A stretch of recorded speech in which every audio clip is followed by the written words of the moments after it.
Muli mutya mikwano gyange mujebaleko.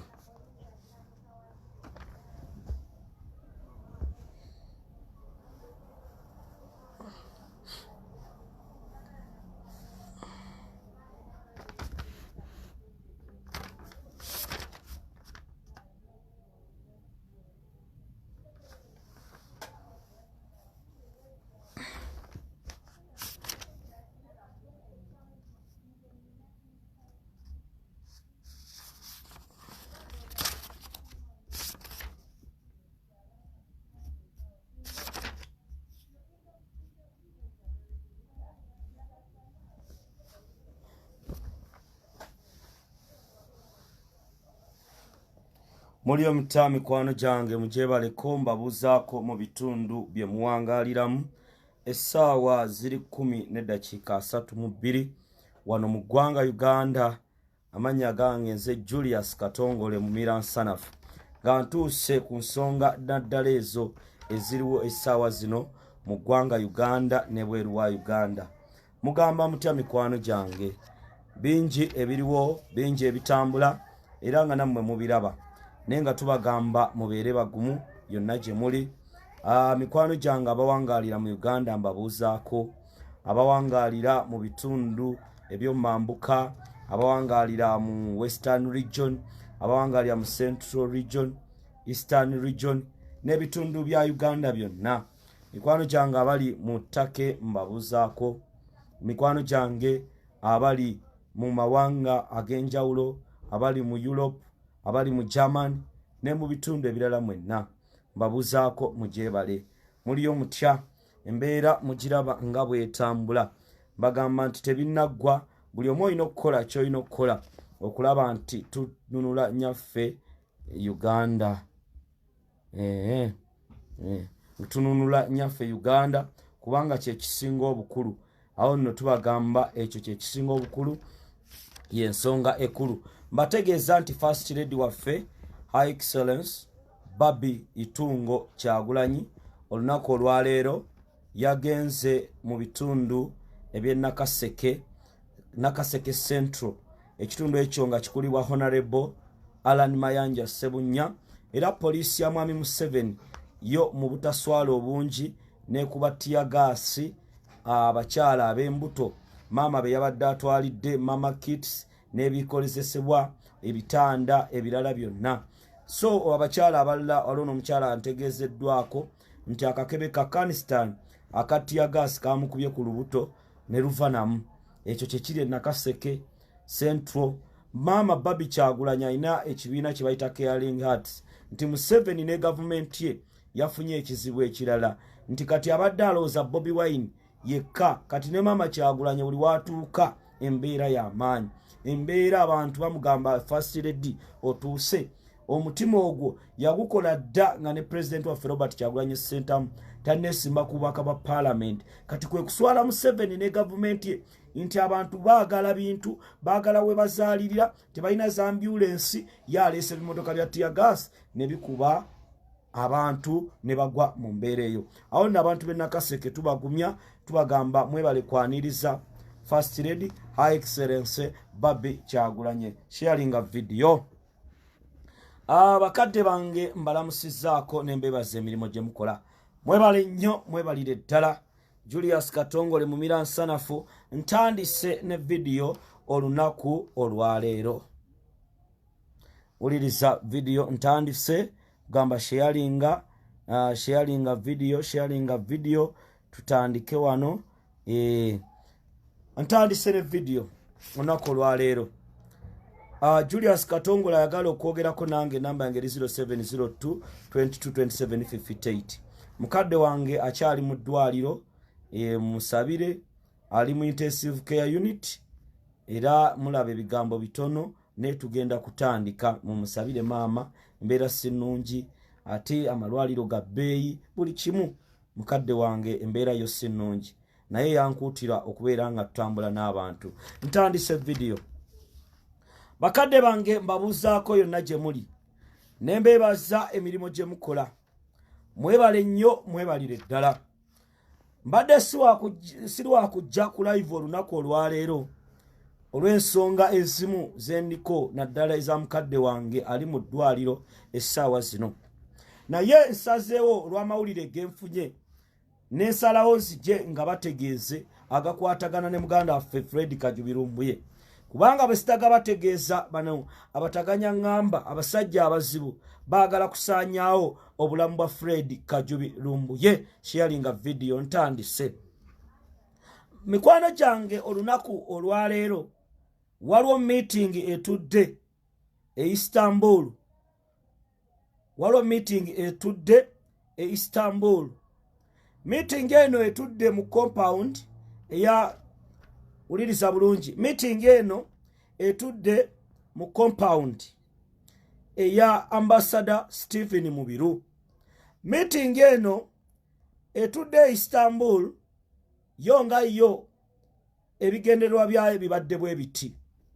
Nedda uliriza bulungi. Meeting eno etudde Istanbul sewa Ambassador Mubiru. Nedda munfune bulungi. Meeting eno etudde Istanbul olunaku olwaleero. Meeting eno ngeze okufuna amawulire agavudde ewa Ankara ewa Ambassador Stephen Mubiru. Meeting etudde Istanbul ebaddemu abantu bano wammanga. Ebaddemu omwami gwe bayita Mbabaali Musa, nebeeramu omukulu akulira bannayuganda bayite Uganda Community in Turkey gwe bayita Hussein Semyalo. Uganda Community in Turkey bagiyita UCT. Meeting etudde bye bino wammanga. Omwami gwe bayita Mbabaali Musa ye mwennyini omukulu ono olunaku olwajjo yasisinkana Ambassador Stephen Mubiru e Ankara ne baatuula mu bimuli ebiri awo ku embassy. Bwe baatuula mu meeting eno, Ambassador Stephen Mubiru ne Mbabaali Musa ne ttiimu yaabwe ey'abamafias eyali etudde awo nga bateesa ngeri ki gye bagenda okutwala omuntu waffe Fred Kajubirumbuye nga bamaze okumikolako emikolo gyabwe. Ambassador Mubiru ne ttiimu ya presentinga n'abategeeza nti omusajja ye tumunyize ne tukola buli kimu ekisoboka, information aganye okugituwa Fred Kajubirumbuye. Mbabaali Musa ne ttiimu ne bamubuuza nti bwe twamubakwasa essaawa zino waliwo embeera etufuukidde obuzibu, okutiisibwatiisibwa, abamu nga bagezaako n'okusaanyaawo obulamu bwaffe.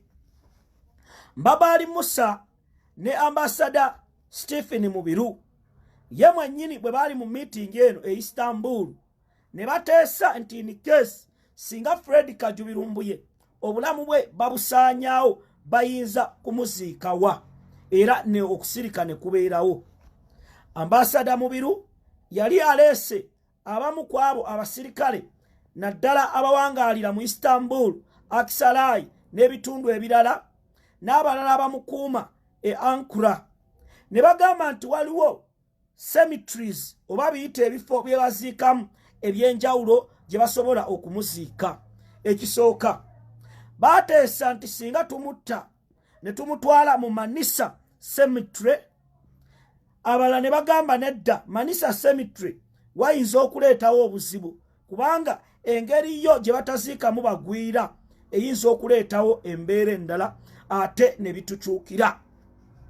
Mbabaali Musa ne ttiimu ye bo bennyini ne bateesa ne bagamba Ambassador Stephen Mubiru nti tumutwale ku Yozgot Cemetery era in case essaawa zino nga bw'otutegeezezza Ambassador nti embeera ye si nnungi gye tuba tumugalamiza nga bw'abanga information aganye okujoogera. Ambassador ye mwennyini Stephen Mubiru n'ategeeza abaali mu meeting nti bakama bange bo bennyini bantegeeza era baŋŋamba nindeko okola mission gye bandagira. Omusajja bakyamwagalamu information naddala eyo gy'abadde ayogera na baani abagimuwa, era ku tebo bateekako ekiteeso nti bwe tuba tusobola okukkirizisa Fred Kajubirumbuye alias Chemical Ali aveeyo ayogere ensonga zino ng'akakasa nti waliwo abadde bamuli emabega okwogera ebigambo by'abadde ayogera. N'ategeeza Ambassador Stephen Mubiru n'agamba nti Fred Kajubirumbuye yaluma ku paasi n'atafulumya yadde eggulire lyonna, era n'abategeeza abali mu meeting eyo bamusamba baali n'abalala nti Ambassador Mubiru bwe yali abategeeza ebigambo ebyo nti Fred Kajubirumbuye alias Chemical Ali yaluma ku paasi n'agaana okwogera ensonga endala. Uliriza ekyasaliddwawo. Omwami Mbabali Musono abasazeewo okulaba nti basaanyaawo obulamu bwa Fred Kajubirumbuye ng'akwataganye ne Hussein Semyalo owa UCT giyite Uganda Community in Take, bye bino ebintu bye mwasazeewo ne tubagamba temugenda kubikola. Basazeewo okusaanyaawo obulamu bwa Fred Kajubirumbuye alias Chemical Ali. Fred Kajubirumbuye bwe bamala okumusaanyaawo era bamutte, bagenda kumugalamiza mu bitundu ebya Yozikot Cemetery nga bamututte ng'omugwira. Naye mbagamba temugezane mu kikola. Amnesty International yamaze ddo fulumya ekiwandiiko. Owuliriza emboozi. Amnesty International yafulumiza ekiwandiiko. Bano bonna bengendo babuulira ba suspects era mugenda kwatibwa. Mbabali Musa ngenda kusomera ekigambo kya Amnesty International okiwulire. Uliriza Mbabali Musa oyinza okuloza sikutegeera. Mbabali Musa ne tiimu yo bannayuganda abali ettake baali bategese okugenda okwekalakaasa kwa embassy ey'Ambassador Mubiru Ankula. Gwe wennyini nodda ku mukutu ogumu n'otandika n'abamu baweereza essimu nga babo bagamba tekisoboka bajja bakwatirayo. Mwali mubasabye ssente tale bazita ezettake bamugambye tera 180 baase yali egenda okutwala abaana nga basazeewo okugenda okwekalakaasa. Gwe wennyini Mbabali Musa ekintu kino n'okiremesa era n'ogamba Mbabali Musa nti UCT egenda kubagwayo ebakwate. Mbabali Musa gwe yefuula nti oyogerera President wa UCT Hussein Semyalo nga naye ali mu lukwe luno olw'okulabanga Fred Kajubirumbuye alias Chemical Ali bamuteeka mu busibe. Mbabali Musa tokomyoko otuulaawo ku UCT mu office oli ku mulimo gw'okunoonyeza abantu abaagala abakyala.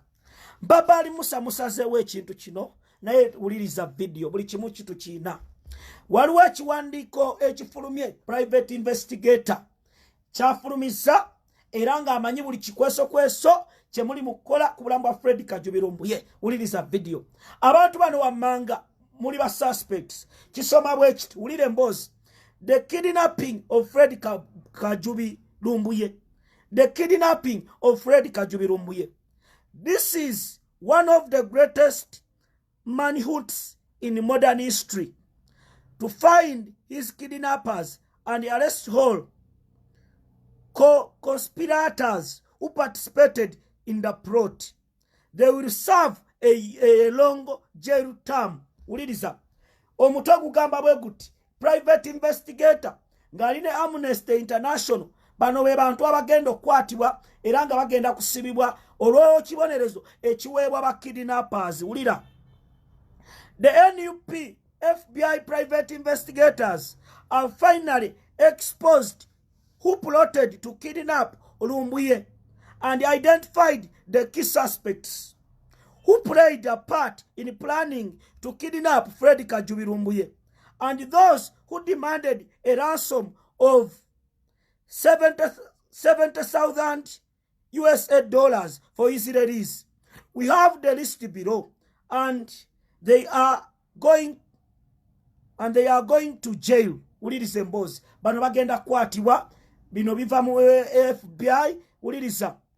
The NUP team and the FBI investigator also identified the Ugandan embassy in Ankara, Turkey as the prime location. FBI yamaze identifying neba private investigators in the Fred Kajubirumbuye alias Chemical Ali mu Ankara. Wa Ambassador Stephen Mubiru. Uliriza emboozi.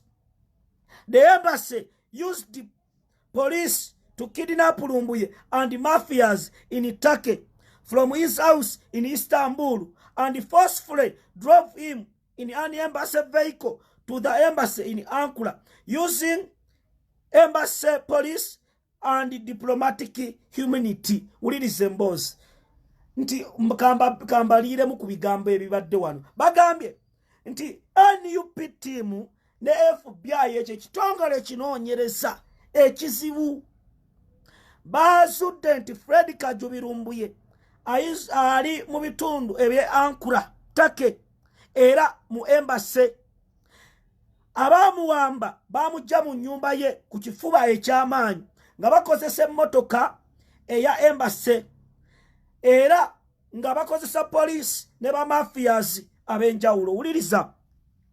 Flocks, here is the list of the wholesome suspects in kidnapping of Fred Lumbuye, exposing, according to the FBI private investigator.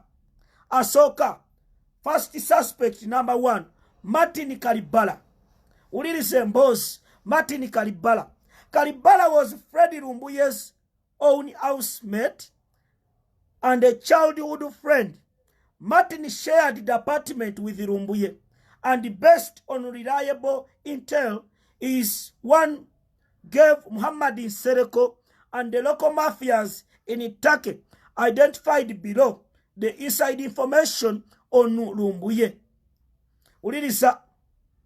They used Uganda embassy police to kidnap Fred Lumbuye and drove him from Istanbul to the Ugandan embassy located in Ankara, Turkey. Mr. Stephen Mubiru is the current Ugandan embassy in Turkey. He lives inside the embassy compound. It is strongly believed they are holding Lumbuye hostage in Mr. Mubiru's office inside the embassy. Ulirisa. Martin Kalibala. Ulirisa Martin Kalibala. Kati mbawa private investigator mwenna babayina. Second suspect is called Adamani Daku. According to the sources, this guy Adamani Daku is a womanizer and a pimper. It is a pimp who uses women for a living. He befriended Lumbuye's other roommate, a female, to get inside information on Lumbuye. At first, Adaman tried to trap Lumbuye by inviting him to a boat cruise Ugandans in Turkey had organized. Adaman does not live in Turkey. He just went there on the kidnap Lumbuye's mission. Nsereko men,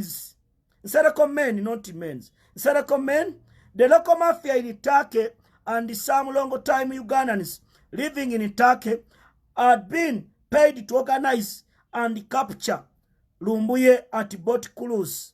But their plan failed because Lumbuye turned down their invitation to the boat cruise. Records show that Adamani Daku communicated was in communication with Muhammad Sereko. Regularly, while in Turkey, he was in Turkey. Adaman also made a fake video of Lumbuye arrest. The day after Lumbuye had been arrested, he pretended as if it was on the same day of his arrest. Unfortunately for him, there was a different video camera on Lumbuye's building that captured everything.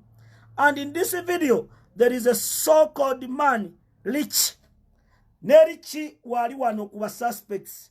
Richie oyo simanyo wali yo life. Na ye kwali kubawamba Fred Kajubi Lumbuye. Private investigator bwe bafunye phone details eza Fred Kajubi Lumbuye n'ebyaliwo na byonna cameras eza ku bisenge ziraga bulungi nti Rich owali yo life plan eno yagirimu. Tugende maaso. Suspect number 3. Private investigator guy Muhammad Sereko. Sereko came to Turkey from Uganda twice with loads of payoff money and instructions from above on a mission to kidnap Lumbuye and forcefully return him to Uganda. He worked with the above two suspects, Lichi Adamani Daku, the Ugandan ambassador Stephen Mubiru, and the embassy personnel, together with the local mafia and some long-time Ugandan resident in Turkey, to plan and organize Lumbuye's kidnapping and torture and forcefully return him to Uganda. The plan to transport Lumbuye to Uganda failed because of the tight airport security. Nti okutwala Lumbuye Uganda, Lichi ne Adamani Daku, Muhammad Nsereko, Kalibala Matombozi ntandise video. Ulirize Mbozi ntandise video. Ne Muhammad Nsereko, Chabalema olwa tight airport security and quick social media reaction by Lumbuye's supporter. Inti mwokuwagana nembera je mwateekawo ye yalemesa abasajja bano okutwala Fred Kajubi Lumbuye alias Chemical ali mu ggwanga erya Uganda okumudeportinga. Uliriza, Muhammad Nsereko will remain a subject of the International Criminal Court investigation, ICC. Nti Muhammad Nsereko yagenza okuyingira mweno diiru nga bamaze okulaba nti atayinayo n'emisango emirala mu ICC oyo private investigator. Uliriza, as evidence against him, as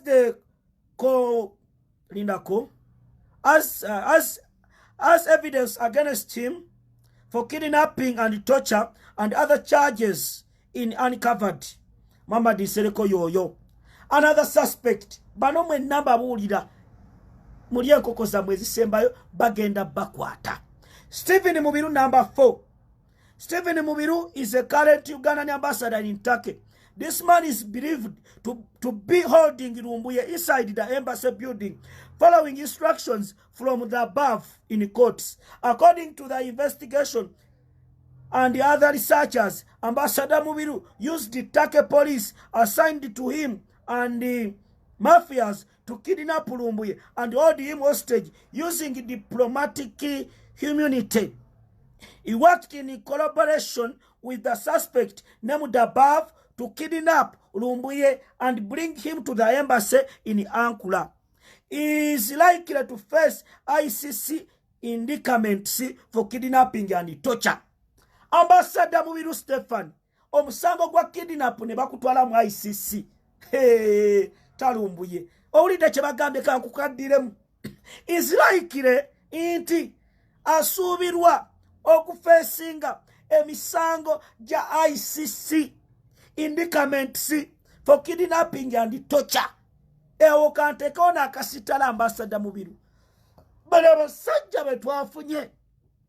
Bano abasajja betwafuna Lichi bagenda kukwata muganda wange.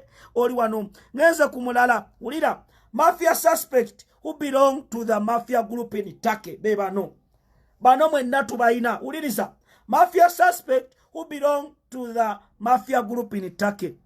According to our researcher, these include a Nigerian, there is Anzalite, there is a Nigerian, Anzalite, Musa Mbabali, a fake lawyer named Molati, who requested a payment of $70,000 but he refused to meet with the NUP team members in person.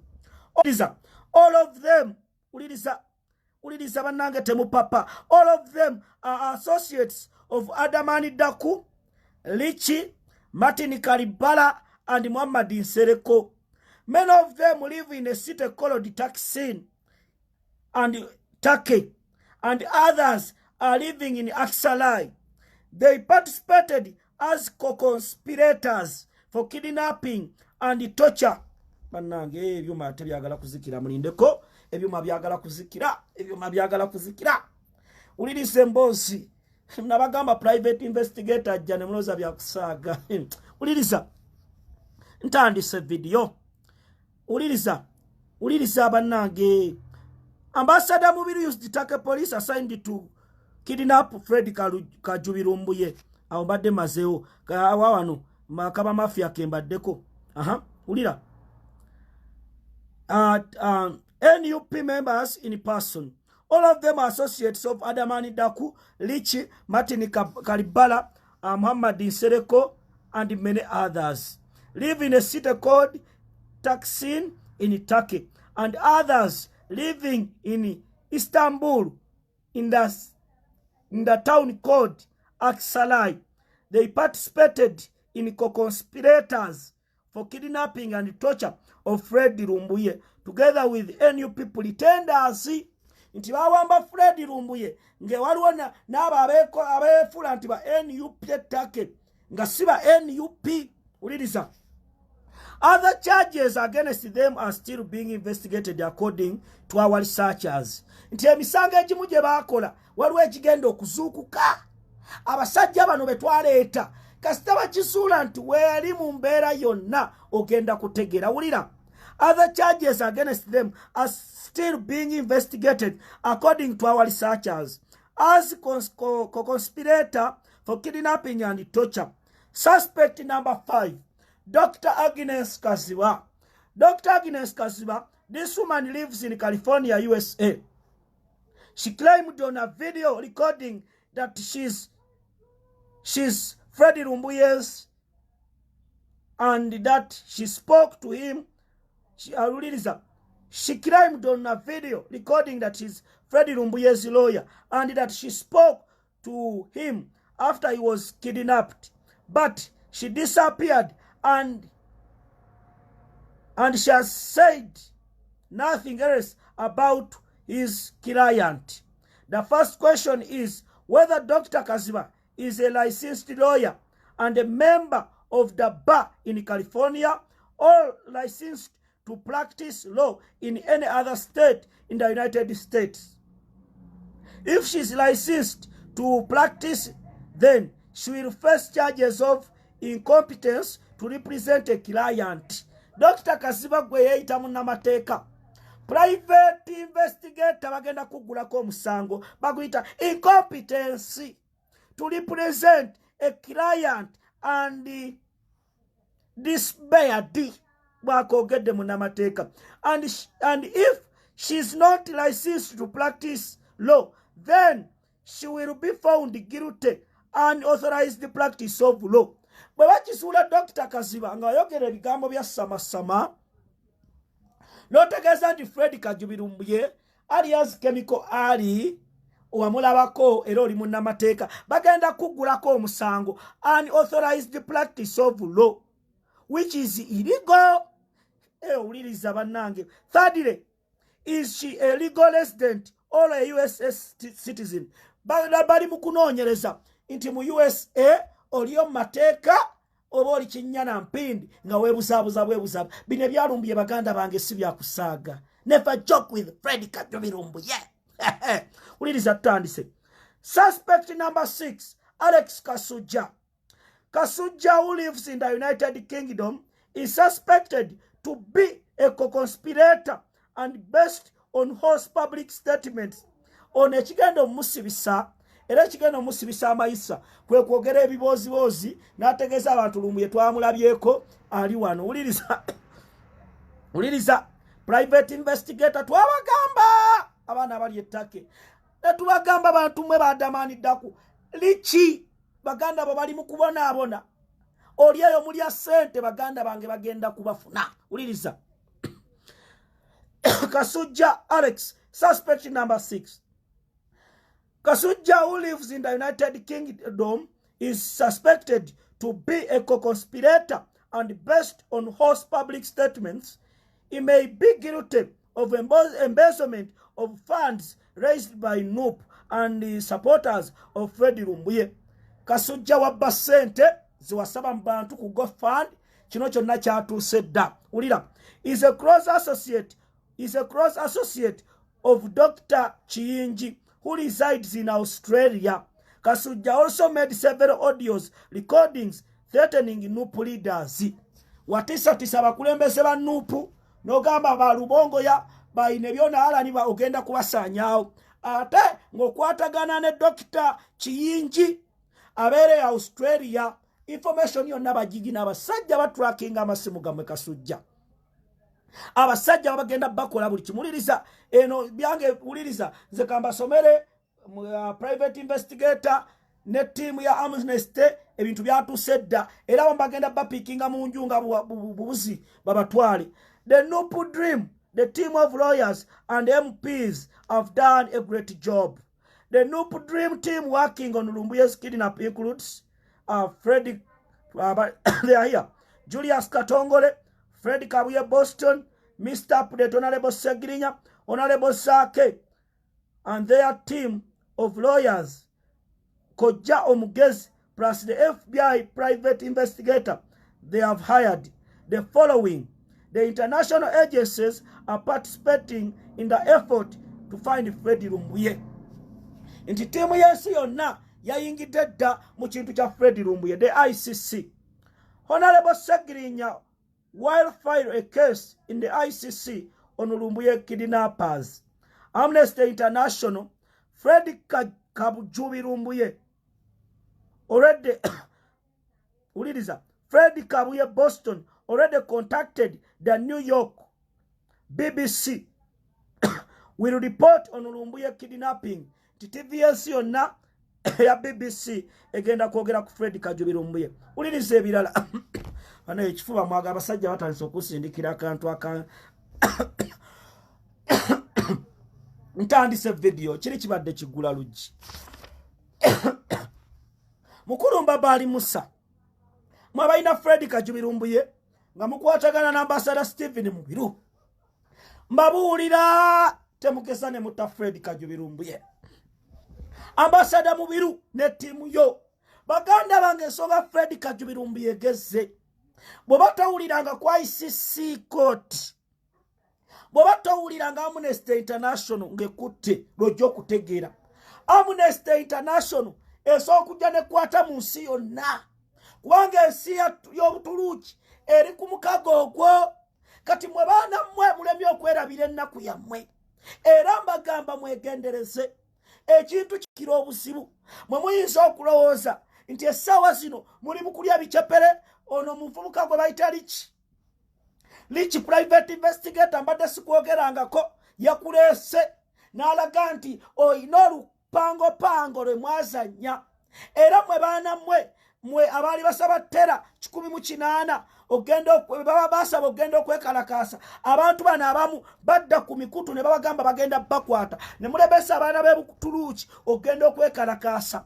baali bataddewo baasi ono Mbabali Musa Azalite omuvubuka ono Mbabali Musa w'NRM akola ki mu NUP TAC akola ki akukuta yawaayo abantu yagenda ku UCT ono Hussein Semyalo ekyo ekibiina kigatta bannayuganda mu Butuluki kya NRM mwe muli abasajja bawa obutwa mwe muli abasajja abazibu mbagamba baana mmwe tubatunuulidde meeting eyatudde ne mutuula mu bimuli ne mwogera bye mwogedde mwenna tubitegeera ntegeezeddwako mwe abali Ankura nti mugenda kusituka ambassador Mubiru olw'embeera Freddy Kajubi Lumbuye gy'alimu nti mwamukuba ebiyiso era ng'ennaku zino atandise okuvunda era nga Freddy Kajubi Lumbuye mbwe embeera gy'alimu si nnungi muli mukukuta okulaba engeri gye mumutwala mu ddwaliro naye kikyabalemeredde era ntegeezeddwako nti muteesa okumutwala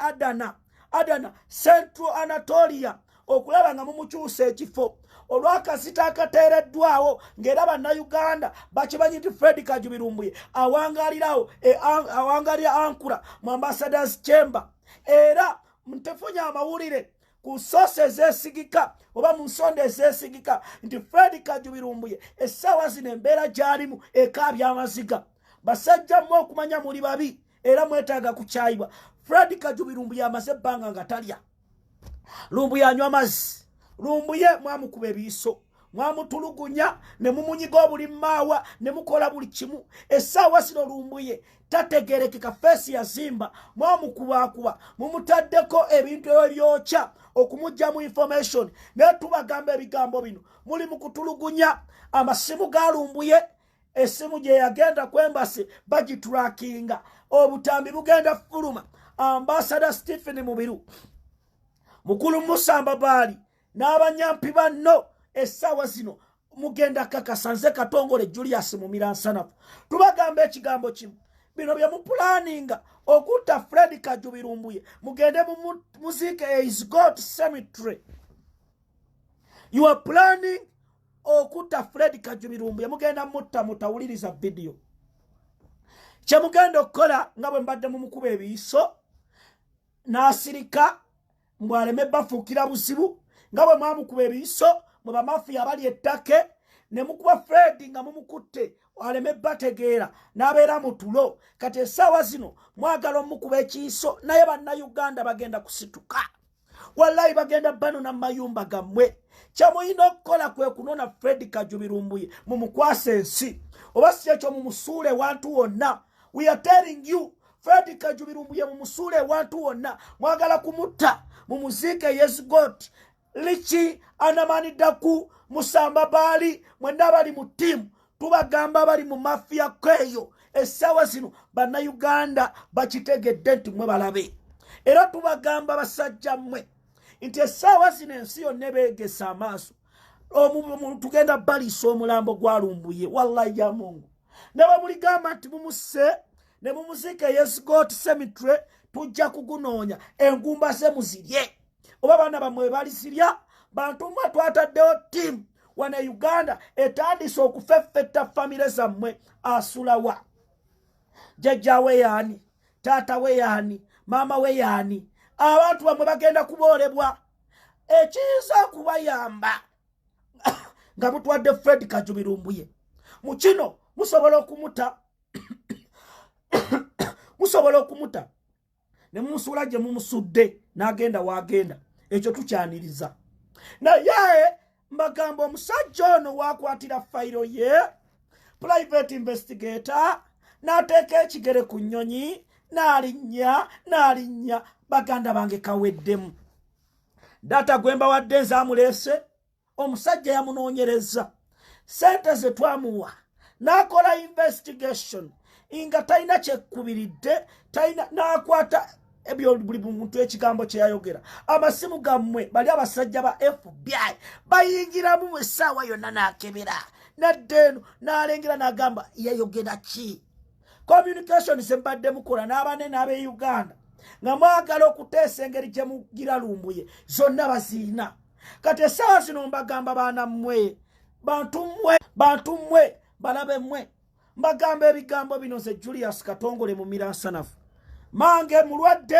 ali mu ddwaliro essaawa zino olaba ndekawo mange ne ŋŋamba kaŋŋende esooka entegeeza ensi kubanga mange ayagala Fred Kajubirumbuye era ebimu ebyamukubiza stroke n'obulwadde okumulumba bwe butyo kwe kutegeera nti Fred Kajubirumbuye alias Chemical Ali abasajja mmwe mu mukozi bye mwagala omukola era mange buli lunaku mugamba totya ali mu koma lwa mbeera eyo era mulese mu ddwaliro ensambya sente nyingi mulaba we mututuusizza mbagamba Fred Kajubirumbuye mwagala kumuziika yes God cemetery your movements bazitracking abasajja babalaba movements zammwe zonna ne lwaki mwagala okuleetera famire zammwe ebizibu lwaki abaana bammwe mwagala obbaleetera ebizibu mwagala ensi bakole ki baana mmwe nawulidde waliwo ayina akasaaluuni waliwo ngenda baleeta ensi egenda bategeera era ssaawa zino waliwo lisiti y'abantu benfunye nabo mbasome bano abagala okwefuula abaziisi n'abakungubazi mbasome kati mbagamba mupulaninze omukyala yali aswa ne Fred Kajubirumbuye andamaniddaku gwe yayagala mugenda muleeta nga mukyala wa Lumbuye era awandiike ekibaluwa ekiraga nti omwami we talina gy'asobola kumuziika naye tukulabula mukyala gwe we wumuzeeko bantu mu ababiri Kalibala Martin eyaswa ne Lumbuye noono omukyala kati waabaddewo obuzibu ate obwaguddewo wuliriza emboozi ntandise Kalibala Martin bwe navuddeyo nenkuba ebigambo bye nendeta nebya Adamaniddaku oba Andamaniddaku n'akubira Kalibala Martin n'eriki n'akubira Kalibala kasajja gw'oli musiru oyita otya pato lwaki oyogera ebyekisiru kati olaba byoleese musajja gwe mission oli mugitta kati Kalibala Martin naye n'atabuka n'abagamba sente ze mwasuubiza sizifuna kyokka mmwe mwalya muli mu kweyagala muli ku booti kuluuzi mwe basajja mwe kiki mwasuubiza sente ziriwa mission twagimala. Kalibala Martin n'akubira nnyinawe gwe yaleka mu kyalo n'amugamba maama abasajja bannoonya naye abasajja bannyingiza mu mission enzibu era Lichi naye likodi zingizo sebo twazifunye era gwe wennyini gwe yasoma street gye bakwatiramu Fred Kajubirumbuye. Lichi igwe muvubuka gwe sikutegeera oba okola mulimo ki abavubuka abo nze Katongole mbagamba mugenda mwenna kugwa mu trap y'abasajja oyo Lichi tuyina bu recording sibo ne bu audios nga weewakana buli ssaawa nkulabula Lichi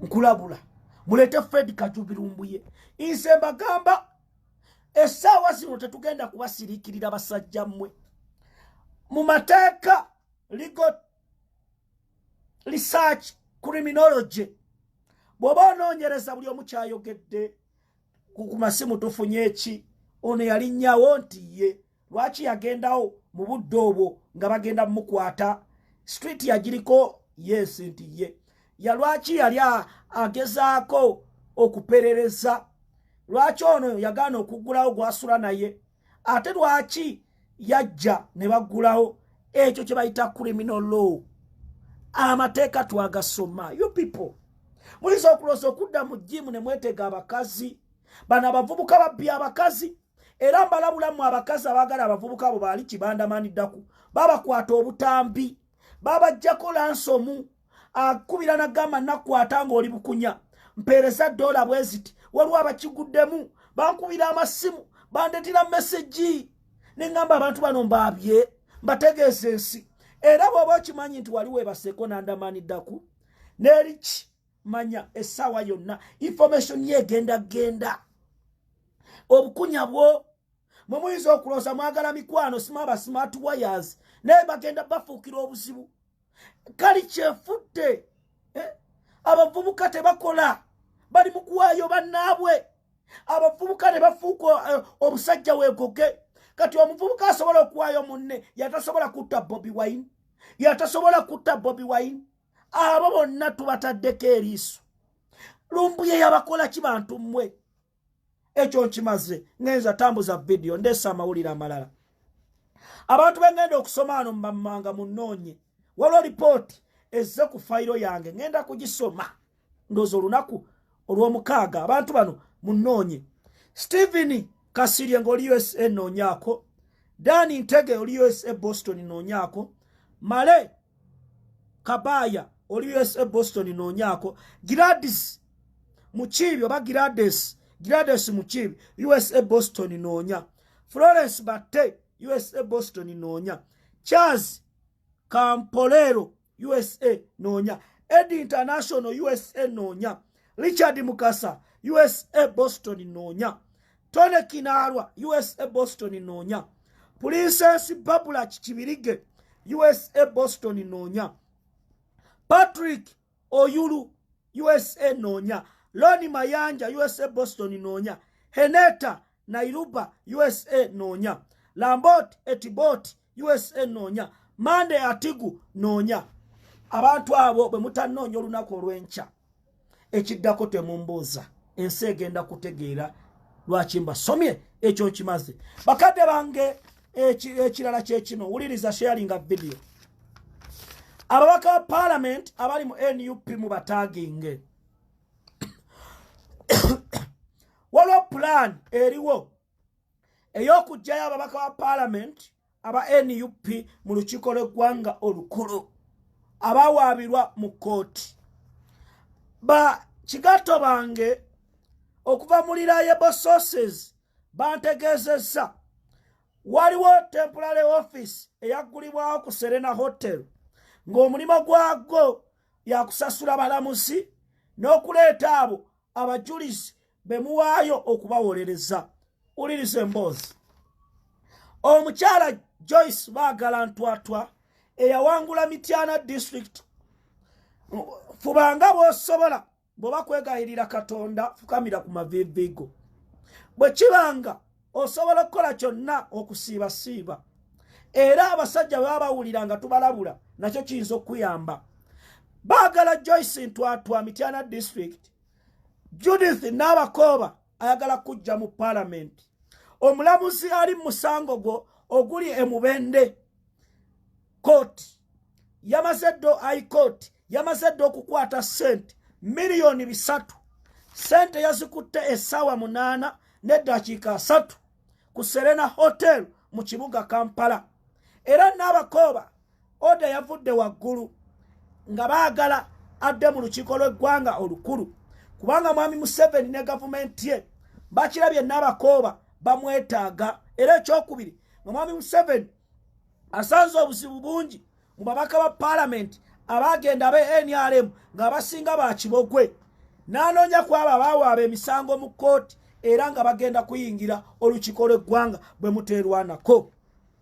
Owokubiri Chairman Nyanzi Fred Sentamu eyawangula ekifo kya Kampala Central fubanga bakisoboka onoonya amagezi ogamanyi agayinza okutwala mu parliament. Omupembe Muhammad Nsereko omusango gwasooka omulamuzi yamuwa miliyoni 5. Muhammad Nsereko ne bamulangirira nti teyabba kalulu. Mu High Court Chairman Nyanzi Fred Sentamu njakutegeeza nti Muhammad Nsereko essaawa eno ensonga yazikwasisa First Son muyite Muhoozi Kainerugaba okumutaasa era n'ayogera n'omulamuzi omulamuzi ali mu musango ogwo omukyala ne bamuwa ensimbi ze bamuwadde ku bukwakkulizo buno wammanga. Ekisooka oyo muganda wa Robert Kyagulanyi Ssentamu abadde atufuukidde obuzibu mu Uganda era bw'agenda mu parliament tuyinza okufuna obuzibu obusingaawo mu kino ne bagezaako okukola ekyo kye basoboka. Omulala Aloysius Mukasa Talton Gold eyawangula Lubaga South ntegeezeddwako nti eyakwabira mu lukiiko yakwabira ku musango ogukuvunaana nti tolina buyigirize ne mumanyago. Aloysius Mukasa Talton Gold bw'otegendereza bagenda kujja mu parliament fubanga bw'osobola.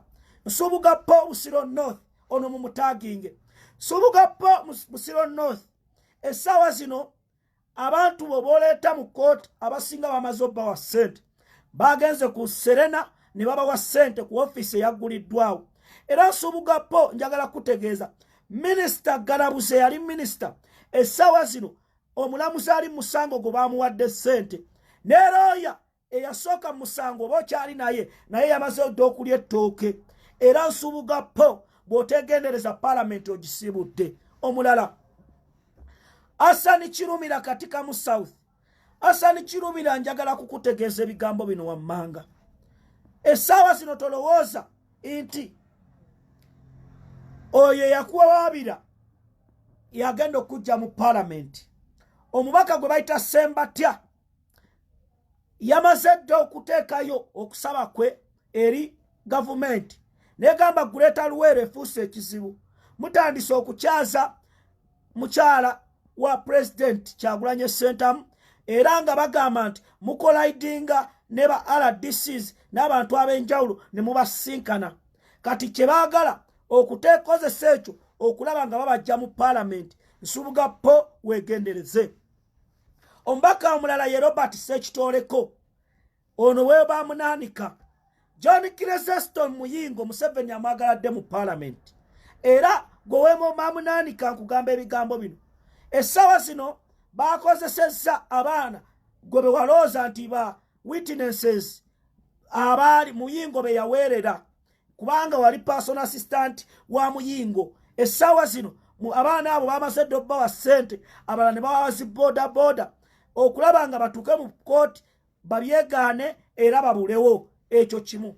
Omubaka omulala sharinga video njagala abantu bano mubabuulire bave mu byokusaaga. Museveni tukulabula togeza n'okwata ku mubaka wa NUP yenna. Joel Ssenyonyi Nakawa East. Joel Ssenyonyi waliwo omusajja eyakuwaabira omusajja oyo kalaasi ziringa siza wano ebiri mu nkubo biraga bulungi nti omulamuzi ali mu musango gwo agenda kwesigama kantu katini nnyo bateebereza nti Joel Ssenyonyi waliwo DR form gye baagala okukozesa nti ekyusa amannya bagamba mu kusooka wali Joel Ssenyonyi kati mu kalulu amannya ne gakyuka baagala kusaba kooti baddemu baleete empaaba empya era kino kirimu gavumenti ne First Family okulaba nga Joel Ssenyonyi bamujja mu Parliament kubanga Joel Ssenyonyi obafuukidde ekizibu ku Kosase ku kakiiko ako waliwo bye baagala okuyisaawo naye ggwe olw'okuba nti oli ku mazima baagala okulaba nga bakujja mu Parliament. Omulala Dr. Ndiwalana ndabawo Dr. Christine Ndiwalana Bukomansimbi North omukyala gwe bayita Katushabe alina oluganda ku State House bw'otegendereza agenda kujja mu Parliament bagamba nti ebiwandiiko toyina era ssente bano bazifunidde ku Maria Flow Hotel abalamuzi b'e Masaka okulaba nga bakujjayo mu lukiiko lwa Parliament. Richard Sebamala Bukoto Central eyajjayo Edward Chwanuka Sekandi omulamuzi ali musango ogwo yakutte ddaka ssente bw'otegendereza bagenda kujjayo mu lukiiko lw'eggwanga olukulu. Omulala gamba sharinga video ensonga zino zigende mu maaso. Omulala gwe bagala okujja mu Parliament ye Wakayima Musoke Annington Nasana Municipality.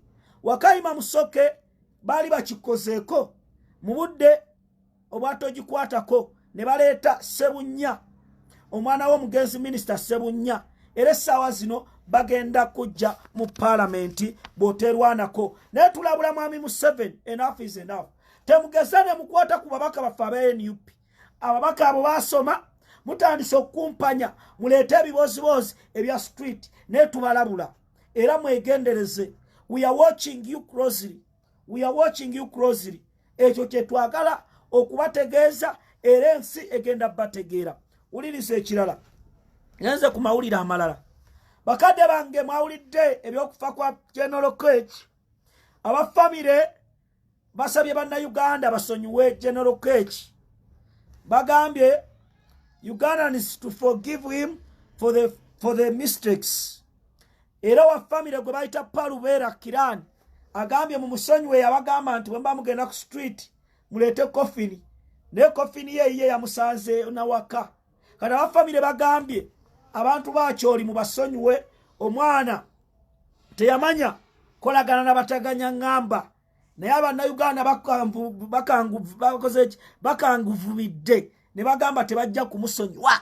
Lokech n'abakola ebyekisiru mujja kukitegeera ngenze maaso bannange ensonga tezinaggwayo nina nnyingi.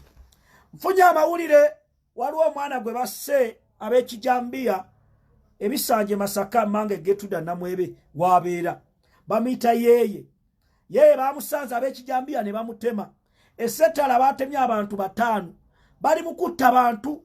Bwe balina omuntu w'omukyalo mugambe yegenderese ebyokutambula ekiro Masaka Lwengo Lakayi bana abasajja essaawa zino bannayuganda babatanga ebiyenje Lwengo babuulira Lwengo district nfunye alipota wano abantu 50 bakattibwa mu nnaku bwe balina maamawo taatawo mugambe security agitereze eminyolo buno obujja obw'ekisiru bongereko kubanga gavumenti ya Museveni essaawa zino security tekyagituwa abantu baffe bali mu kuttibwa. Ekyo kimaze ngenze mu maaso. Nfunye amawulire kigatto wange gwe nateeka mu bitundu by'Entebbe abantu abali mu Ntebbe region waliwo ennyonyi eyita ekiro n'emisana olwaleero egenze eyitaayita. Ennyonyi eyo eyita kumpi abantu abali Entebbe. Ennyonyi eyo temulowooza nti ebaleetera bulamu. Nfunye amawulire agalaga nti waliwo obutwa obugenda nga babufulumya mwene mubussa. Obutwa obwo butambula mu bitundu by'Entebbe. Ekigendererwa kye kiriwa mulimu abagagga abasula omwo aba Greenfields babolero abayinawo Greenfields aba Resort Beach n'abagagga abalala bano abasajja bagenza okiraba nti akatundu ka Arkwright City kanafuwa era bafunyemu ebibanja bingi betaaga abantu baabwe abavandimwe be baleeta wakiri beeyawule ku bantu bano bakatongole balaba nti asikirasi zaabwe. The Rwandese are planning okulaba nti how they can eliminate Ugandans naddala abali successful abalina zi factory mu bitundu by'Entebbe. So kati abantu b'Entebbe mbagamba try as much as possible bemulaba ennyonyi eyo mudduke munda mwekweke wala bikitekako mask once obutwa buno bw'obuyingiza oba ogenze. These people bakirabye nti Ntebbe ayina engeri gy'asalako basobola okutwala akatundu ako paka Kigungu era day and night baleeta abantu baabwe. So kati Entebbe baagala gyeddiza nti in case Bobi Wine afunye obuyinza babuukirawo bubuukizi ne bagenda gye balina okugenda. So buli omu kugamba ali eyo ali mu bitundu by'Entebbe security gitereze. These people tebatwagala. The Rwandese are becoming a problem to Ugandans. Why? But we welcomed you. Our dear grand ancestors welcomed you. Our grandparents, they welcomed you. They thought that you should treat us. But this time around, you are acting like animals. What is the problem? But Ugandans, you should stay alert. You should stay sober and vigilant. These people are our enemies. If at all tebakyusa mu mpisa gye batuyisaamu naffe tukoze eki tubakoye. Njagala bategeeza mwe bannayuganda mwina gye muli essaawa zino Uganda yeetaaga okununulwa. Robert Kyagulanyi Sentamono gwennyambudde yayinza okutereeza Uganda. Tewabawo omuntu n'omu akulimba, tewabawo n'omu akubusaabusa. Essaawa zino njagala basiigira ekifaananyi First Lady waffe Her Excellency Papi Kyagulanyi era neebasa ababaka ba Parliament abava mu Luweero. Bannange mwebale ababaka Parliament abo baatula ne basaba First Lady waffe Her Excellency Papi Kyagulanyi ne bamugamba maama olina omutima omulungi oyambye abantu tubadde tukusaba ojja otukyalireko. N'agenda mu katika mu South ewa Sani Kirumira, n'agenda katika mu North ewa Honorable Ssekabira Dennis, n'agenda ebamunaanika ewa Robert Ssekitoleko ne Brenda Nabukenyo wa district. Unity eyo ababaka Parliament gye balina abeeruweero nga basobola okuba mu 7 ne bamulaga nti eno tekyali mmekka ya NRM. Kati mumanyi ekitegeeza okulaba nga amakanda tugatadde Luweero. Do you know it? Do you copy? Banaye tubagamba ebigambo bino. Essaawa zino Luweero Bobi Wine yagiwangula 9-9. Bobi Wine Luweero tasobola gyejjako. Bobi essaawa zino Bobi asobola okutulaali. Bobi n'agenda n'anyeenya. Ebyo bye tubagamba. Abakazi Katonda baawa amagezi. Bobi anyenyeza poliisi eri. Bobi kati Uganda tugenda gitwala mu Labadaba style. Bajja kulowooza bali eri basoganya Bobi nga Bobi Wine nayingira State House. This time around tewali kusaaga. Tewali kusaaga. Please subscribe to our tubagamba tewali kusaaga. Tubagamba tewali kusaaga. Essaawa zino Luweero era ababaka Parliament abaguleeta Luweero big up. Muganda wange Alani Mayanja Ssebunya omwana muto oyo kyakoze eringo balaba tebatta. Abaka Parliament ba NUP guleeta Luweero mweki kyemukoze tukisiimye era omulimo gwe mukola gwa maanyi. Tubagamba temuzikiza. Tusaba ababaka ba Parliament waliwo guleeta Mityana Bobi Itungo Kyagulanyi alina ekibiina kye bayita Caring Hearts. Ebitanda ebyo ssente ze. Bobi Itungo Kyagulanyi musaala gwe omanyi Busaabaleyo President yamukwasa One Love Beach. Omusaala gwe n'agukwata Bobi Itungo Kyagulanyi n'agamba tuwa abakyala abazaala. Era nze newunya gavumenti ya Museveni omukyala bamuleetedde akaveera kwanazaalira mwe ne muwulira ennugu. Bannayuganda yoyo omukulembeze Bobi Itungo Kyagulanyi n'awulira oyo ennaku n'agamba katugende tuyambe katutwale kino. Naye Museveni ne gavumenti ye n'atemuleeta tear gas. Abantu ab'enjawulo ababaka ba Parliament guleeta Mubende guleeta please mukole unity. mukole muyiye buli lunaku ogambe katulete sekuritale jeno katulete tetwagala mumule tebinaggwa abantu betaaga okubeera nga mundu etambula ne balaba ku babi kuba amasanyalaze ayina ne baleeta musobola okuleeta nubianili amasanyalaze ayina mumiransanafu amasanyalaze nina edi mutwe amasanyalaze ayina tetunzikiza baganda bange essaawa zino mission tenaggwa 221 tulina okujjako mwami Museveni ne gavumenti ye mu bbanga oba nkya oba lwakutaano alina okgenda mwabali eyo saagala mugwemu maanyi mu diaspora waliwo abasajja be babataddemu okuba nafuya era nfunye amawulire convention egenda okubeera e Boston waliwo abanyampi abagala okuwa president obutwa mbafunye ngenda exposinga never and never mama nyabo nemwe mmanyi Bobi Wine gwe mwagala okukola ekyo mbagamba Bobi Wine entambula gy'atambulamu alina obuuma FBI bwe yamuteekako abasajja bali abakugwa abakebera era bw'obanga olimbega akutegeerera oba okulanga face nagamba that one kati gwe ojja kuloza Bobi Wine osikana muntu wa bulijjo ojje n'obutwabwe mu nnyindo Bobi Wine bw'abazze e Boston tetwagala muleete buvuyo era tubagamba you are sabotaging the meetings ne tubamanyi essaawa zino ensi egenda bategeera tugenda bategeeza kye mulina okukola era mujja kimanya nze Katongole Julius Mumiransanafu mbagamba bannayuganda gye muli mwafuna omukisa okulonda Robert Kyagulanyi Ssentamu ulira sharinga video Fred Kajubirumbuye alias Chemical Ali Nkomyo part 2 sharinga video Fred Kajubirumbuye walwa amawulire agagudde wano genjagala okubategeeza ku Fred Kajubirumbuye alias Chemical Ali amawulire genfuna ku muganda Fred Kajubirumbuye alias Chemical Ali gegano wammanga mfunya amawulire essaawa zino nti omukulu eyali asula ne Fred Kajubirumbuye kamale kwetereza mfunya amawulire ku ssaawa zino omukulu eyali asula ne Fred Kajubirumbuye Kalibala Martin nti bateeseteese olunaku olw'enkya abamafiya bakomewo mu nnyumba ya Fred Kajubirumbuye nga bali ne ambasada Stephen Mubiru bagenda kujja Fred Kajubirumbuye we yali asula bye bino wammanga bye bagenda okukola era mba bali musanga naye mwali cameras ez'aba personal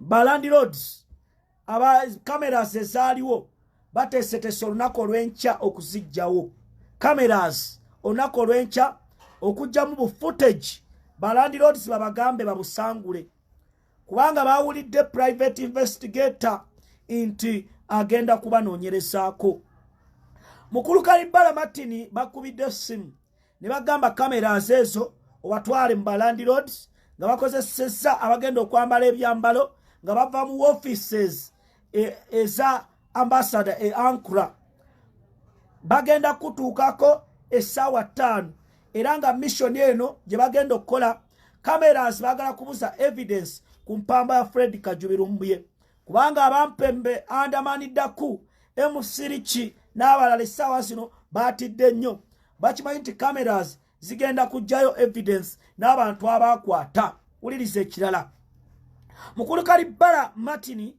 sebo asula Istanbul Aksaray ntegezeddwako nti oteekateeka okuwaayo ebintu bya Fred Kajubirumbuye ebyenjawulo wammanga ebyasigala mu nju ng'empapula ze yali awandiikako osuubira oziwaayo ekyokubiri olina recordings ze wakola ku ssimu yo era nga tewazibawa luli era kati ng'ogenda zibawa ng'olumika amasimu Fred Kajubirumbuye alias Chemical Ali be yali ayogera Kalibala Martin sebo gwe yali aswa ne Fred Kajubirumbuye muteeseteese okumenya oluggi mukuwe ku social media mulage nti oluggi lwa Fred Kajubirumbuye lwali lumenye kubanga statement gye mwakola eyawukana n'ebyo bye mwali mwogera era ng'oluggi luno mugenda lukuba ebifaananyi muluteeke ku social media mukwate obutambi mulage nti Fred Kajubirumbuye alias Chemical Ali mu nnyumba ye bamenya bumenya okuyingira. Kalibala Martin ekirala era kye muteesezza bagenda kukyusiza ennyumba nga babaze okutwala ebyo ebyasigalira ebya Fred Kajubirumbuye. Kalibala Martin omusajja ono eyali aswa ne Fred Kajubirumbuye nga Lumbuye yamujja mu kyalo nga tamanyi nti gwajje mu kyalo akufuukira kagumba weegoge. Kalibala Martin omusajja ono munnanfuusi essaawa zino bagenda mutwala ave mu Istanbul bamutwale mu kibuga ekya Ankara era gyagenda okubeera okulaba nga atukola emirimu egy'enjawulo egyo mission era nga bagenda muwa n'ekibaluwa ekisobola omubeeza mu kibuga ekya Ankara agusse emirimu. Kalibala Martin abasajja bano abagenda okujja bagenda kujja ne cameras ezigenda okukwata obutambi bwe bagenda okuweereza gavumenti ya Uganda okubalaga byonna Fred Kajubirumbuye we yali atuula era nga mu katambi kano ogenda kubeeramu ng'oyogera ebigambo ng'obakakasa okubeera eyewitness in case Fred Kajubirumbuye alias Chemical Ali bamutadde mu mbuga ez'amateeka. Era Kalibala Martin bakusuubizza obugagga obw'enjawulo.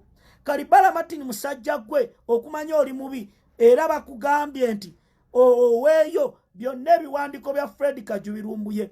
Waliwo notebook ya Fred Kajubirumbuye alias Chemical Ali essaawa zino gy'obagambye gy'ogenda obbawa gye yawandiikangamu amasimu naddala ag'ekyama ge yali akozesa era nga owabagambye eri mu wardrobe wansi gy'abadde akweka ebintu bye. Kalibala Martin handbook eno Fred Kajubirumbuye mwe yaonotisinganga essimu ez'ekyama ez'abantu ab'enjawulo. Naye tugamba Kalibala Martin weewumuzeeko ensi egenda kutegeera buli kyokola ojja kukitegeera. Eyo ebadde security alert amawulire agatuuse bye tubagamba gatuuse kye tubagamba naye tubagamba nti First Lady waffe Babi Itungo Kyagulanyi abasajja babadde baagala kumukwatira Nakaseke era patro zirondedde First Lady waffe paka Bombo babadde baagala mukwatira awo olw'okuba Babi Itungo Kyagulanyi ayina labadaba style ziri enzibu abasajja abadduseeko avudde mu mmotoka bwe nkubulira engeri gy'abuuseemu. Babi Itungo Kyagulanyi nkakasizza nti okubeera n'Ekyagulanyi ezo zi pressure up z'obadde okuba mu compound Mama Solomon really oli fit. Babi Kyagulanyi asimattuse ku basajja ba poliisi 20 engeri gy'abuse ku mmotoka awewusenga akaweewo n'abagamba no this is not time for arresting people.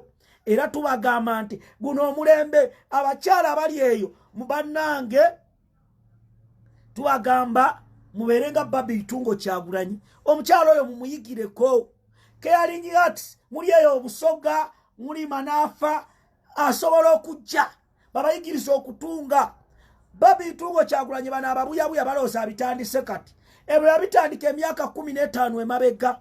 Caring arts eyamba abaana mulina abaana bammwe bali eyo tebasoma Mama Solomon yatandika era kye tubagamba beba abakulembeze betuyina era kye tubagamba ebigambo bino nti mukyala wamala weewumuzeeko Babi asobola okuyamba ne bakwa gundi kansolingi nobeerawo nga totta mwami wo kubanga kyewunyisa UNN muyadde mwawalampa America nga mulina kasaale UNN kati muli basanyufu Sara Nabs aba UNN ono Kimbugwe live omufere balooza mbu bwe basiba Lumbuye buli kimu kigenda kukyuka. Mumbulire oba mwali mukubye wanuke oba mwali mukubye abantu 5 UNN mubeera mu 10 towalampanga Bobi Wine ng'okyali mulamu. Nze kugamba Bobi Wine America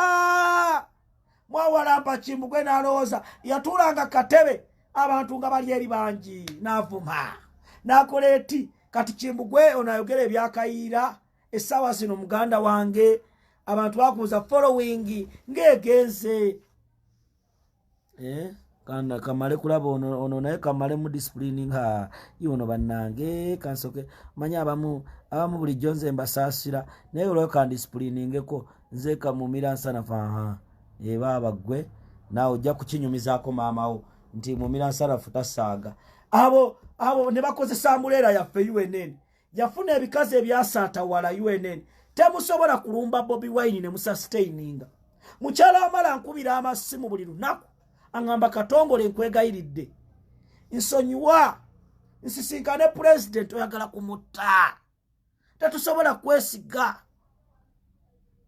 tetusobola besiga era nabadde ennaku ezo andamaniddaku yabadde ankubira ngamba Katongole tukoze tutya alina omukyala gwe yawadde essimu ne mugamba andamaniddaku twagala lumbuye abamu babadde babatya tebabagamba nze Katongole sina kyekwagalako najja kukyusa Uganda era bwenfa banzaala bisanje Masaka Mange Getruda ali mu ddwaliro ne ngamba andamaniddaku andamani gwe olaba statement z'okola zikwatagana ne mugamba bwe oyagala ensi kusonywe vaayo tubulire sources bye wayogera lwaki bikwatagana ne pato ne ngamba andamaniddaku nze siri mulabewo ne twagala Fred Kajubi Lumbuye kwanga abantu bangi bali mu kufa Fred Lumbuye ye yali ayamba abakyala abali mu Abu Dhabi Saudi Arabia abawala abato okubalwanirira babazze Uganda ne Gwandamani wali okozeyo live egamba abaana mubavuma buvumi mugamba abo tebasobola be kati egwe struggle bojigattakoje ekigambo struggle kitegeeza abali mu kwenunula kulabika watuuka dda kwanga byonna byolaga biraga sibya struggle era nokola live o defendinga mukwano gwoliki yes nikiye sente azifuna munnange era naye batulase muganda we yadde embeera sinungi kati oli muganda wali kigwe batulaze ali eri mu bukiga ng'embeera Lumbuye babadde alwanirira tetuli balabe bammwe abamu batugamba Andamani nze mulabidde ku social media era simanyi mikwano gye nze information bwedda ku desk nze saagala ssente z'abantu amazima gali tufuula ab'eddembe ekyalemeseza Dokita Besigye okufuna obukulembeze bw'eggwanga kwe kuttira eriiso ku bantu abamu beetaaga ne mubabuulira oli avudde akoze live Lumbuye bamukutte lwaleero ekera n'akola live n'abagamba omuwala oyo yakira omulenzi wa factory kakati proof eyo obola abatekwatagana ng'ate Fred Kajubi Lumbuye bwe yabyogerako tubagamba ekigambo kimu andamaniddako muli mikwano gyaffe muli bannayuganda naye nammwe mwekuba emitima muveeyo okudda mu kudaalira bannayuganda ne mbateeka mu bulumi Lumbuye musajja wattu yava eno ajalwanira ensonga z'eggwanga takina kikigenda tutwala kale mwagala ssente ne Kasujja Alex eje mitwalo 7 mutulage ku Lumbuye mumutuwe tubawe emitwalo gyammwe 7 mugatte ku ziri mugaggawale ffe tusigale eno nga tulwanyisa mu 7 kye tubagamba tewali mulabe wammwe bantu mmwe wanga temusobola tuliisa temusobola kuyamba Uganda yonna bannayuganda bali mu America abali Canada abali California begomba okudda ewaka Colorado abaana bali mu mbeera mpi begomba okudda eka nammwe gwe kibasanyula okubeera ku mawanga mwe mweyita baddaaki mwesimye mwe muli baddaaki neffe twagala eggwanga lyaffe Uganda twagala okulabanga bannayuganda battiddwa mu Buwalabu abaana bali eyo ababonaabona be muvuma bakadaama nga bakomawo nabo beeyagalira mu nsi yaabwe ekyo kye twagala obbagamba mwenna abali eyo ffe tetuli balabe bammwe naye tubalabula Fred Kajubi Lumbuye ageze mu mutte bwe mugenda okukakasa ensi mukoze ebikolobero waliwo bana abali e South Africa abali mu gundi ya kutta Suna Goloba muloosa twasirika Suna Goloba yajjanga n'ayogera ensonga ze mwene mumutta kati muli mu kwebuzaabuza mission muziwa abantu tubagamba mulete Fred Kajubi Lumbuye mutukubira amasimu tusirike mwawadde Muhammad Nsereko ne ba mafias banumbe neze Katongole sigenda kubatya oba munzita oba munsiba oba mugenda mange ne mumulumba mu ddwaliro ensambya gyali ne mumukola kyemukola wallahi ya Mungu mbagamba tetugenda kubatya bantu mmwe we shall not fear you. This is a revolution for Ugandans. Many Ugandans have died because of you, the betrayers. This time around, we are not going to keep quiet. This is a matter of national importance. When it comes to Lumbuye, the next day it will come to me. That's the reason why every day I come here. Mbabulire ekiriwo. Ize mumirasa na fusina chembagaza. Ize sigenda kwetega bakazi. No. Ndio musajja aina integrity. Ize katongole kati obutambi mwe badamanidda kuwe mukwata abakazi nga mwebase nabo ne mubasa baziranso. Ebyo nambi nasagala byogera. Kati mwagala muntu useyo lichi. Lwaki? Inze katongole temujja kunsobola. Mbagamba ensike enchawe nenga amazima ngogedde. Lumbuye yajjanga n'ayogera abasajja ne bakola live ne bamuvuma. Oyo propagandist. Esawa zino tewali ayogera tebapostinga Lumbuye. Tebamupostinga bateekako kwewakana kwebusaabusa. Waliwo wayinza okuva omuliro nga tewali wayinza okuva omuka nga tewali muliro. Mu bantu bonna abasula ettake golosala kirinnya lyo baleese. Tula wansi weebuuze. Mu bantu bonna abali e Amsterdam, Netherland, lwaki erinnya lyo? Nimwe bantu mwe, we know you. You've been mafias for the last 20 years. Abamu mwali South Africa ne mweyita abasawo Abaganda. Mujja kuziraivu ne musekanga mwambadde munywa sigala nenga mwali basawo Baganda nga mufera bantu kyeky'abatwale South Africa. NUPC abafere kino kibiira ky'abanna Uganda ekyagala obuyinza bw'eggwanga. Bw'obanga oportraying ekifaananyi kya NUP n'oyambala enkofiira n'ojja n'omusokoto gwa sigala ng'owagira NUP. Abantu bangi naddala beeriiti bobosisaayo eri. Bw'otunulira ligaseyo nti ono yali mu luno olukwe, ono yali mu kino. Abantu abanaku abo bali mu byalo be mulangira bagenda kutoyiza enkoma be bagenda okyusa Uganda. Be balonda Robert Kyagulanyi Ssentamu, be beekalakasa Robert Kyagulanyi Ssentamu bwe bamukwata eruka mwaluwa baana beeruweero bagenda kutoyiza nkoma. Mwe mubeereyo mutoyiza mmwe mulye ssente zammwe naye mwesonyiwe Fred Kajubi Lumbuye era tumwagala. Mu kino abanyiigira munyiigire. Abanyiigira wano siina gwe mpita era mpulira abamu babyogerera ku peegi endala. Katongole yayogeddebwa ekitegeeza mungoberera. Ekitegeeza mubiraba. Kati ekitegeeza nti Katongole essaawa zino information gy'aleeta kati tugenda basiriikirira. Nze mbagamba bannayuganda omuntu mulaba edduka. Abamu tebannategeera bantu. Abantu abamu mwatunda DR forms za Kyagulanyi. Mwe mwennyini ne muzitunda mulooza tetubamanyi. Tubagamba mu kaseera kano ensi Uganda ebatunuulidde. Tetugenda kunyigira muntu n'omu ku liiso. Mulye ssente zammwe naye twagala Fred Kajubi Lumbuye. Bwe mutakikola ekyo bakyala bammwe be mwagala bonna tugenda kubakyawa. Ensi ebategeere otunulya bano abaana bamu ba foot soldiers olw'okuba baweereza obusente obusamambiro na Adamani otubeereddewo. Andaman akubeereddewo ki? Byali byakubeererawo. Akubeereddewo tomubuulira mazima nti yakola ensobi. Ababeereddewo mutunyumiza. Kikomyawo obulamu bwa Franka Senteza, kikomyawo obulamu bwa Yasini Kawuma. Omubi aba mubi. Batwe Fred Kajubi Lumbuye tubasonyiwe. Ekyo kye tubagamba. Nze Katongole Julius Mumiransanafu mbagamba sigenda kutiiririra ggwanga lyange Uganda. Sigenda kutiiririra Robert Kyagulanyi Ssentamu. Kyova olaba buli alumba Robert Kyagulanyi nagamba Mukama nsonyiwa naye nja kumweŋŋanga. Nja kumweŋŋanga. Abaye musirikiza na leero tebalina abavubuka bekiyaani.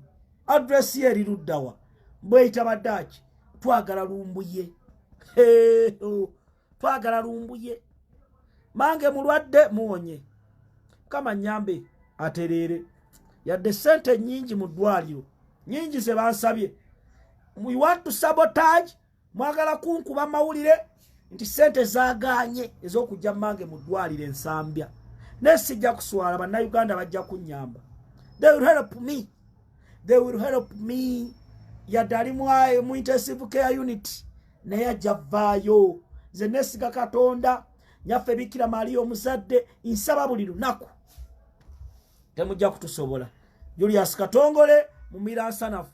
Kati UNN ebeerako n'abantu ebeerako 1,200 kati ninako 468 be bali mukundaba. Kati ngenda kusiibula mbalage nti tuli kirasa apaati era mbagambe enamba yange eri 0702 kangisome bulungi mungamba papa 0702 22 27 58 0702 22 27 58 0702 22 27 58. Katongole Julius amawuli ogolayo mugawulidde gabadde gakusagana manda kutoina kyosobola kukola. Bwana wange John Katabalwa nkutumidde temwina kye musobola kukola, temunneina oyo musiriki emusiriki ne bone buzaabuza otya. Twagala Fred Kajubirumbuye, we need it. Bide bitugenda bano ne Netherland gye musula, tugenda kwemba sese Netherland, tugenda timba y'ebipande byammwe. Era buli muntu agamba ayagala Ndamani Daku naye ali bwati, abeera ne musiriki bwati, abeera ne Kalibala Martin bwati. Tubawadde sawa mulete Fred Kajubirumbuye, gwa Ambassador Stephanie Mubiru, nawe bigenda kukyuka. Lumbuye agenda bafuukira obuzibu. Famire zammwe wane Uganda tuzinoonyeza, tumanyi we ziri. We want Fred Kajubirumbuye live. Tetwagala mirambo, twagala Fred Kajubirumbuye. Nze Katongole najja wano ne manja James Mubiru, abamu ne bangamba lwaki okoze kati Mubiru ne bamujja mu ki mu gye baali bamutadde mu safe house, ne bamuleeta mu kooti. Nensya ne manja ba Edi Mutwe banubianiri buli lunaku ngamba basaba, buli abantu ne bangamba Katongole osaba ba Edi Mutwe ne babafulumya. Gimane yali eri nene mubanja ne bamujjayo. Kati twagala James Mubiru. Nina information abantu be bampadde, mwenna ngenda bogera ne audios is playing lensi. Bana abavubuka mu begendereze mmwe bakyala mmwe, bano ba musiriki mu bakyala mmwe munonya abasajja abategerekeka. Aba bavubuka babadde South Africa, ajja ne yebaka n'omukazi obuvunaanyizibwa. Bwamala omukwana ne yebaka naye n'amukwata zi videos ku simu n'azitereka. Bandamani Daku bano be musiriki n'akwata video. Bwamala okukwata video tugeze ya mama Kaliro, muli mu mukwano oloso omukwano wagugwamu yeri akukutte. Wayitawo ebbanga ttono ng'alaba otandise omukyawo ofunye abantu abalala nga ye agamba kuwerezaako girabye ngenda girerizinga njagala lansomu ya $3,000,000. Abakazi beetega balina ssente abazeekoledde, naye omukazi oba weekoledde ssente, why don't you sit down n'ofuna obufumbo? Lwaki tufuna omusajja ategeera? Omusajja ategeera ajja okulaga nti tukoze kino, naye ojja kubeera n'omusajja buli budde bamulaba mu nguudo ali kuziraivu ayogera kino, talina yadde kyakuzimba. Tajja kugamba nti kino tugatte ku ssente. Bannamasaka tusiwe tubeera bwe tutyo. Mbagamba aba bantu balance omwe South Africa bakyusize ensi, bagende South Africa mu kusooka. Ojja kwebuuze lwaki mukwana gwe yoli eyambula ayambala ebiteeteeyi by'abakazi. Bafera abantu nga bayita basawo Baganda, najja nafera omuntu sente ne bazikukusa. Mission ebeganye ne bagende Netherland. Babadde n'abantu waliwo omukyalo omuzungu oyo bamubba kyere, omukwano tegwawangaala. Lwaki abakyala nga mmwe mukkiriza obbakozesa? Lwaki abakyala ekitiibwa kyammwe mukidigradinze ku bantu abatalina mugaso? Temwagala biwulira olw'okuba amaanyi g'akasolo g'abatwala bye mulowooza ba smart wires, naye si Uganda si beyagala. Bano abavubuka lwaki Muhammad Nsereko be bantu bakolagana nabo? Nsereko mubuuse mukazi we Kampala tajja kumukulaga, tajja kulaga mukyala we bo bakola gumu gwa kwebaka ku bakyala balekawo gwe wali omanyi nti omukyala basobola omulekawo bye tubagamba ono naye ka mu disciplining tubye tubagamba mbagamba mubiwulire nawe Adaman essaawa zino sente bwe bazifunye ku bakyala planning for your future ebyokweraga tebigenda kuyamba emyaka gigenze ogenda myaka 5 bakubuuza kikyokozeewo nga tokiina kyovola mutuuse ne ku extent ewaayo bannammwe kubanga mwagaana okukolerera obulamu bwammwe singa oli omukyalo omuzungu wamuggyako sente n'okola ebyobugagga byo ekimu ekyoyigiriza abantu ebikonde singa kati okose branches ez'enjawulo sente zemufuna muzikozesa ebintu eby'omugaso emyaka gidduka ojja kutuuka ekiseera nga tokyasobola kwetega bakazi mutukolere ebiseera byammwe eby'emaaso oyinza okulaga nti oli mugagga ng'ewammwe mu kyalo eri mu bukiga nga akayumba kattaka omaasa sente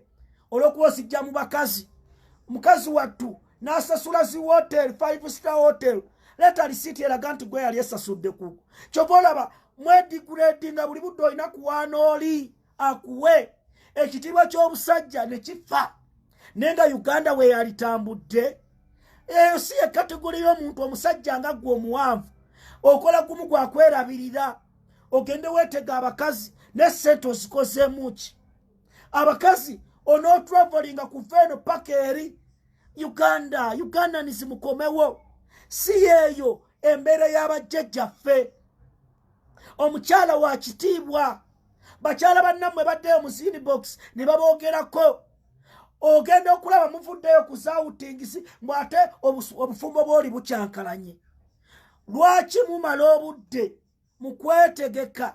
mukwetega ne mukola ebyo nze nja kubibagamba kubanga bibakwatako tulabye abasaasanya ssente eyo ebweru n'otuuka maama we ng'ayagala sukaali tamwina ono emusiri kibaleese muganda we enfunza simulidde ne bo balyawo bali mu kuwaayo bantu kuwawamba okuvuma abantu mukufudde muse okulangira abantu obunaku naye nga mugamba mu abaaye bayamba mubalangira toyize enkoma abalala basuula wansi ne muvuma bakadaama abo baana bawala bato nabo nammwe mwaliko bakadaama eyo gye mwali e South Africa nga mufera bano abaana beekolera ssente zaabwe ku alaali abali mu biyumba era bagenda kufuuka abantu ab'obuvunaanyizibwa twagala mukyuke ebyo bye tubagamba nze Katongole Julius andekonako yagwa ebyo mbyogera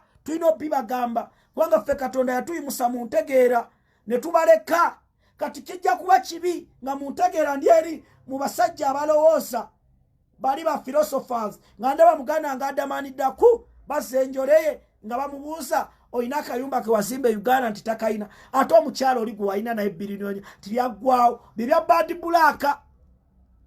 Bad Black singa yafuna omukisa n'awuliriza ebigambo byange ekyo kye tubagamba